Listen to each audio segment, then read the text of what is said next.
We will be making this atmospheric, lively boat scene in today's tutorial.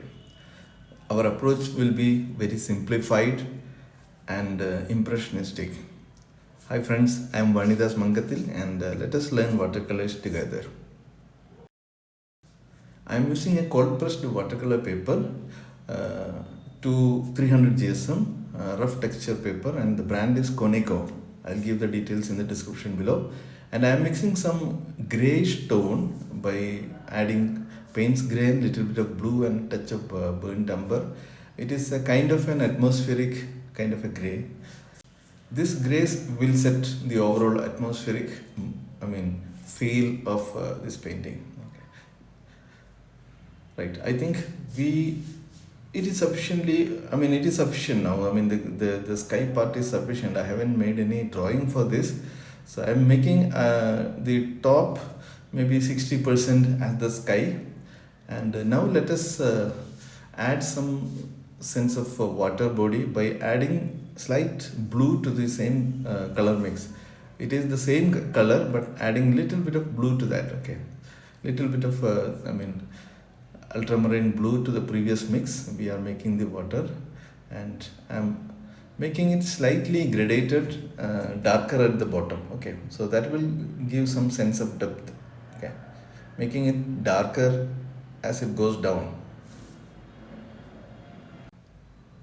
Okay, so the brush that I am using is a mop brush. The brand that I am using is called Stationery. It's an Indian brand. And I think this much of suggestion of ripples with slightly darker tone while the paper is still wet, that is enough. That kind of a wet on wet treatment will suggest some subtle ripple effect when it dries. Let us suggest some clouds, dark clouds. The mix of color is same. It is Payne's gray and a little bit of burnt umber and blue. It is darker in tone, and the paper is damp now. It is getting dried but not fully dry. You will find that some area the spread is happening and some area the spread is not happening. The spread is happening towards the bottom portion of the paper, and as we go to the top of the paper, it is almost dry. So if you want the top portion also to be wet, you can apply mist using a mist sprayer. Okay, now I am just smudging for some of the softer edges. Okay, right. So for the clouds I have used a slightly smaller brush. Okay, and I think the clouds and the water ripples are good enough. We don't need to do a lot of details. And now let us kind of plan about what we need to do, for the details. Okay, some suggestion, some correction sort of thing for the cloud shapes. I would suggest you not to do this. Okay, don't overwork with the clouds, foliages, etc. Okay, it may look spoiled. It may get spoiled. Little bit of diffusing using tissue paper. Some of the edges I am diffusing.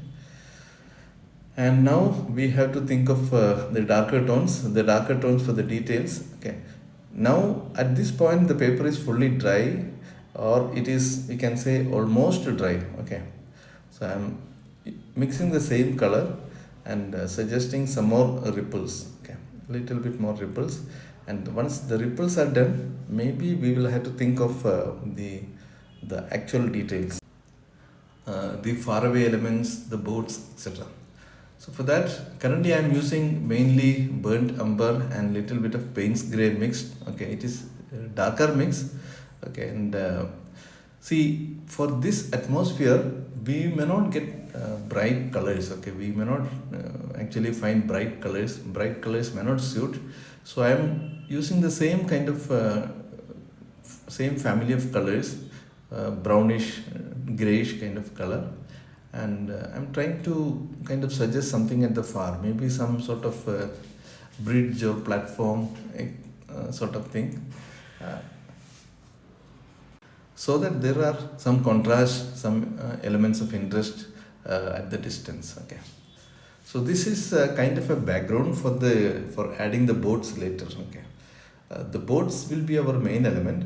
These faraway elements are sort of a context for that, and this element, along with its reflection, will act as a context background for the boats that we will be adding later. Okay, I think this much is sufficient.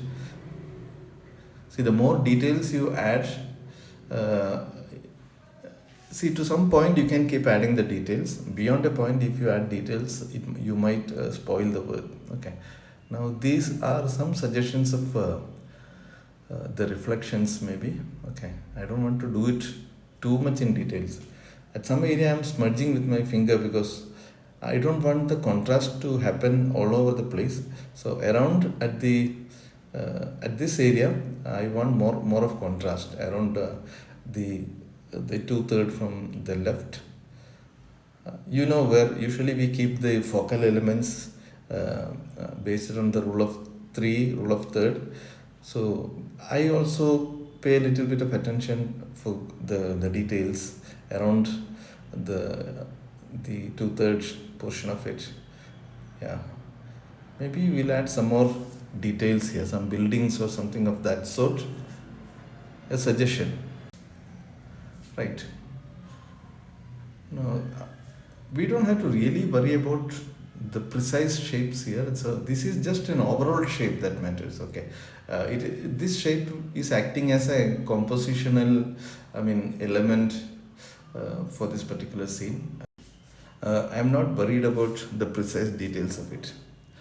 Just some vertical elements, some horizontal suggestions, vertical suggestions, etc., to make them look little interesting. That's it. And little bit of sponging always helps in diffusing the things. We need to extend this down to make it look better.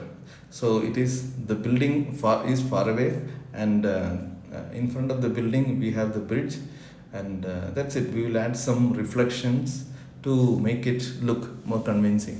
Okay. See, the reflections will connect the foreground element to the foreground. Okay. So again, it is the same kind of color, mostly Payne's grey, a little bit of blue, and at places some touch of burnt umber maybe. Yeah, when you make the reflections, don't make it very complicated. Just the mirror image sort of a shape with some broken, with some broken approach. Okay. I think that is good. I'm adding some touches of lavender color here to make it little textured, that particular area. And now let us add reflections for those vertical elements. Okay, I think that's it. Good. So we are also splashing some kind of lavender color. See, why I use lavender color is this lavender color is little opaque and it will get smudged, and it creates some kind of an illusion of that it is diffused. Okay, right. I think that is fine. Some just lifting out some of the colors to create some effect, and now let us create maybe a boat. And for creating the boat I am using lavender color because we haven't left any white space for the boat. We didn't make any drawing, so for this particular work I followed the approach that we will look at the background and then decide the position of these foreground elements, the boats, the figures and all those things. So that way we cannot preserve the white spaces. So we may have to use a little bit of a thicker consistency paint for the details. Okay. So it is maybe it is dark reflection where the boat meets the water, and then lighter reflection as we go down. As the reflection goes down, we will make it lighter. Right. It looks good now. Let us now go for the other boats. I have lost few seconds of video here. I have made another boat with the cerulean blue, but it was looking too strong blue, so I have added a touch of white to make it little lighter.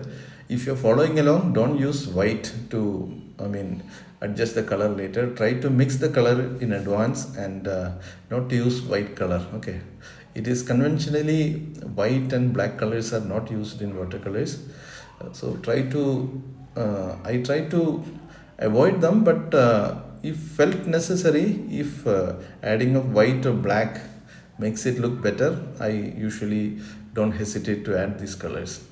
If you feel like you are benefiting from this video, you are finding it helpful, please do subscribe to this channel and press the bell notification, and please share this video to your artist friend who can take benefit out of it. And if you have any questions, comments, suggestion, feedback, please do write them in the comment box below. Now the third box made of mainly vermilion red and little bit of Payne's grey and some reflections. Okay, see, part of this red boat is in the darker area where we diffuse the things. Okay, so the boat also, I will be diffusing some of the edges of this boat so that area looks diffused. Okay, we don't need sharp contrast all over the places.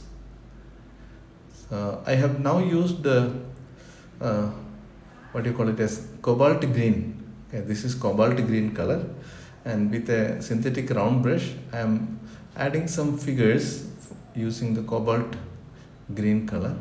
And cobalt green is not essential. If you think this is too bright or not matching to the context, you can use other colors. These colors are just for the apparel of the figure, the shirt of the figure, etc. You can use any color, but I usually like this cobalt green color for the figures. Okay, and then some Payne's gray color for the subsequent figures. So when you make the figures, try to respect the proportion and perspective, etc., and the overall size also, and the sense of movement. So there are a lot of things to pay attention to when you paint figures, and if you are finding it challenging, if you are not aware of how to do it, there are a lot of videos in my channel about the tiny figures, and I have created a playlist. Okay, I have created a playlist of suggestive figures. You can check it out and practice. I used a liner brush now, and let us add some vertical lines. The colors I have used are mainly Payne's grey, maybe a touch of burnt sienna to make some darker tones, and some vertical elements. See, these will add interest. Okay, this will add interest, and we will have to add reflections for these vertical elements later.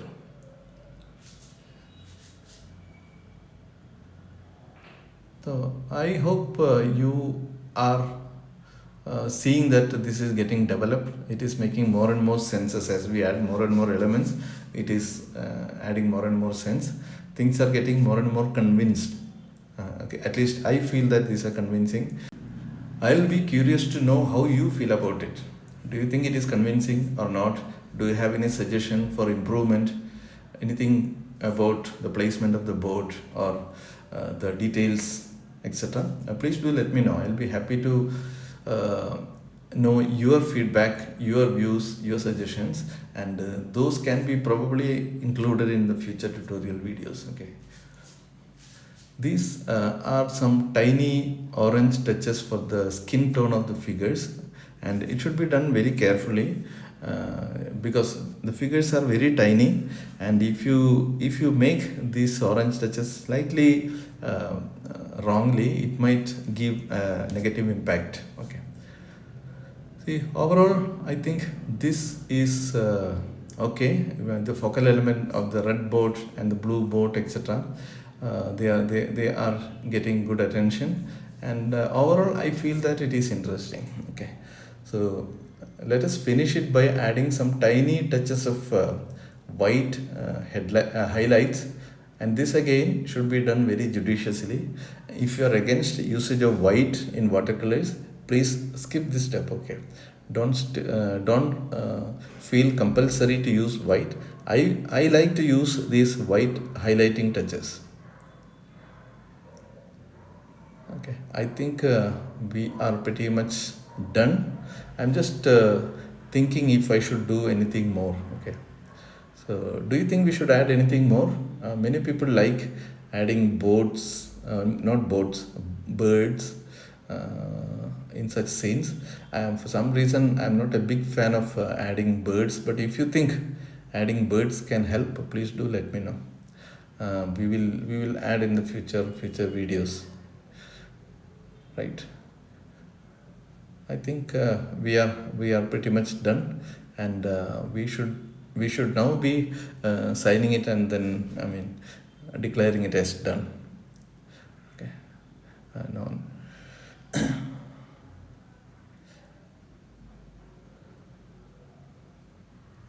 some minor correction. The white got little spread too much, and I think we are done. See, these minor touches should be avoided, to be frank. I usually don't do these kind of minor touches, minor details. I don't pay too much attention, but sometimes we do apply minor touches, right? So I think we are done it. We have signed it and declared it as done. Now this photo is taken in the normal daylight from a terrace, so the colors are slightly different when I took the photos outside. So you also may note that when you click the photographs, you might find slightly different colors and tones. Okay, so thank you very much for watching this video. Please do let me know if you have any comments, feedback or suggestions, and if you haven't yet subscribed to my channel, please do subscribe and press the bell notification. Please share this to your artist friends. We'll see you in the next video.